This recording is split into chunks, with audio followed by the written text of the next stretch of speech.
नमस्ते। मैं हूं सुरेश कुमार एकलवे और आप देख रहे हैं Hindustan news and tips. Pakistan एक ऐसा देश है जिसका इतिहास मक्कारी और धोखेबाजी से भरा हुआ है। दुनिया में पाकिस्तानी हुक्मरानों को झूठा और चालबाज माना जाता है। अपने बनने के बाद से इस मुल्क ने धूर्त मुल्ला पॉलिसी के दम पर न सिर्फ दुनिया को ब्लैकमेल किया है बल्कि अपनी रोटी और तहमंद का जुगाड़ भी उन्हीं से मदद लेकर किया है। अन्यथा इस देश में हीरा मंडी और गधों के व्यवसाय के अलावा कुछ विशेष नहीं है। पाकिस्तान की अर्थव्यवस्था पूरी तरह विदेशी मदद और कर्ज पर ही निर्भर है। इस वक्त पाकिस्तान सबसे गंभीर आर्थिक संकट का सामना कर रहा है। देश की इकोनॉमी मरणासन अवस्था में है और मदरसा मुल्क के मदद पाने के सारे पैतरे और धूर्त मुल्ला पॉलिसी नाकाम हो गई है। पूर्व में जिन मित्र देशों ने उसे सहायता देकर बचाया था, इस बार वह भी उसके संकट पर खामोश है। यानी पाकिस्तान लगभग दिवालिया होने के कगार पर है और उसे बचने का कोई रास्ता नहीं सूझ रहा है। ऐसे में बर्बाद होते पाकिस्तान ने अपना पुराना मुल्लाई हथकंडा अपनाने की फिर से कोशिश की है, जिसके दम पर वह पहले भी दुनिया को डराकर मदद हड़पता आया है। खास बात यह कि वह भारत को भी खोप दिखाकर बड़े इरादे पाल रहा है। इसके लिए बाकायदा पाकिस्तानी मीडिया और उन तत्वों को एक्टिव किया जा रहा है जो दुनिया पर पाकिस्तान की मदद करने का दबाव बढ़ा सकते हैं।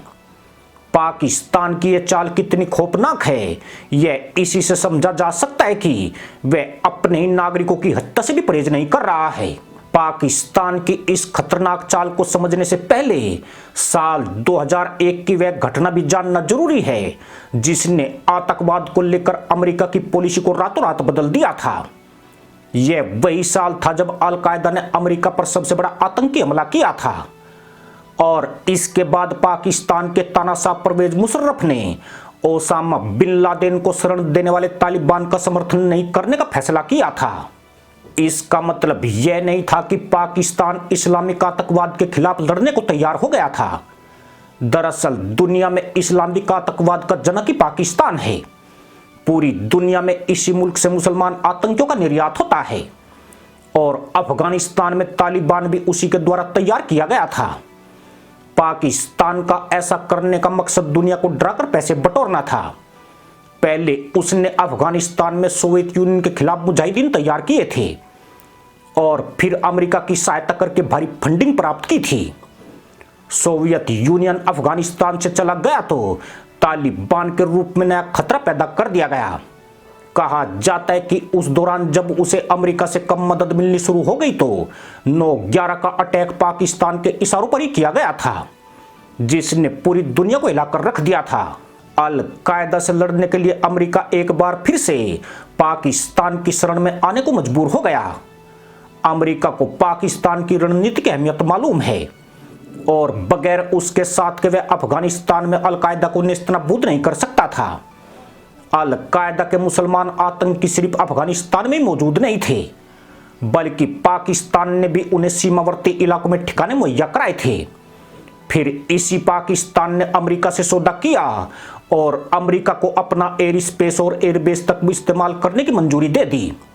बदले में अमेरिका ने उस पर डॉलर की बौछार कर दी, जिसका इस्तेमाल भारत के खिलाफ आतंकवाद के रूप में भी किया गया।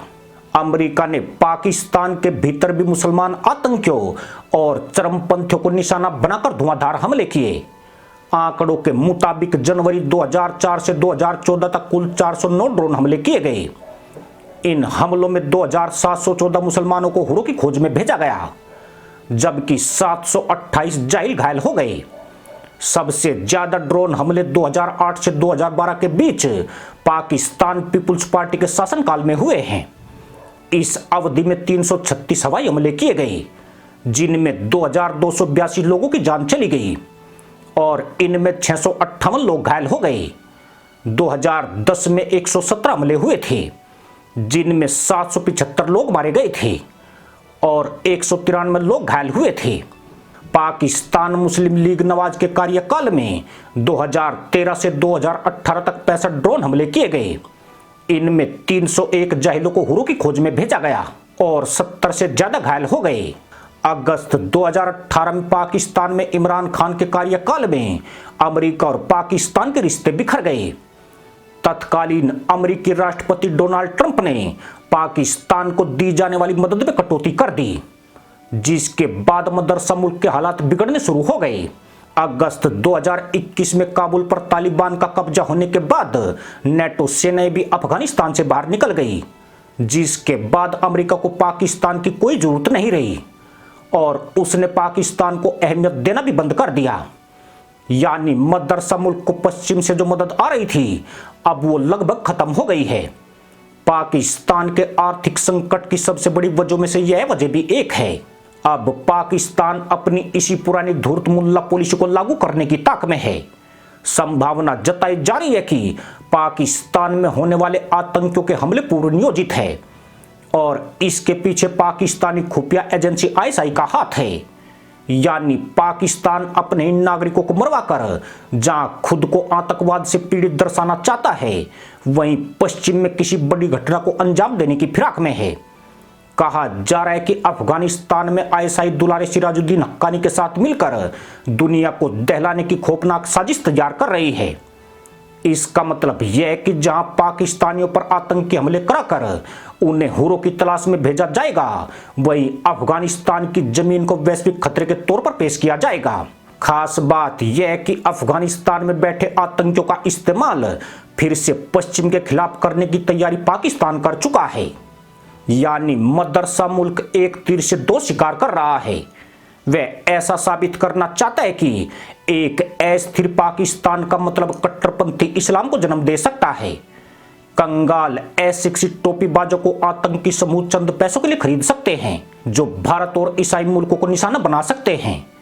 अगर पश्चिमी देशों ने पाकिस्तान की सहायता नहीं की तो और उसे कंगाली से बाहर नहीं निकाला तो सबसे ज्यादा खतरा उन पर ही बढ़ेगा। यानी पाकिस्तान दुनिया को ब्लैकमेल करने का पुराना हथकंडा अपना रहा है।